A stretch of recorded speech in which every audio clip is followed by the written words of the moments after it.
Success life prayers എന്ന channel നിങ്ങളുടെ മുന്നിലെത്തിയിട്ടുണ്ടെങ്കിൽ നിങ്ങളൊന്ന് ഓർമ്മിക്കുക, ദൈവത്തിന് ഏറ്റവും പ്രിയപ്പെട്ടവരാണ് നിങ്ങൾ. ഈ ചാനൽ നീ കാണുന്നുണ്ടെങ്കിൽ നിന്നോട് ദൈവം സംസാരിച്ചു തുടങ്ങിയിരിക്കുന്നു. നിന്റെ കഷ്ടപ്പാടുകൾ മാറാൻ തുടങ്ങിയിരിക്കുന്നു. സമ്പൽ സമൃദ്ധമായൊരു ജീവിതത്തിലേക്ക് നീ എത്തിപ്പെടാൻ പോകുന്നു. ഇത്രയും നാൾ നീ കരഞ്ഞില്ലേ? ഇനി നിന്റെ കരച്ചിൽ അവസാനിപ്പിക്കുക.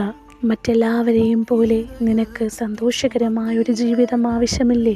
എല്ലാവരുടെയും മുന്നിൽ ഒരു കോമാളിയായി ജീവിക്കുന്നതിന് പകരം മനസ്സമാധാനത്തോടുകൂടി സമൃദ്ധമായൊരു ജീവിതം, കാറും വീടും പണവും ആരോഗ്യവും നിറഞ്ഞ ഒരു ജീവിതം നിനക്ക് വേണ്ടേ? ഇന്നു മുതൽ നിന്റെ ജീവിതം മാറിത്തുടങ്ങിയിരിക്കുന്നു. ഞാനിപ്പോഴും പറയുന്നു, ഈ ചാനൽ നീ കാണുന്നുണ്ടെങ്കിൽ അത് യാദർച്ഛികമല്ല. ദൈവം നിന്നോട് എന്നെക്കൊണ്ട് സംസാരിപ്പിക്കുന്നതാണ്.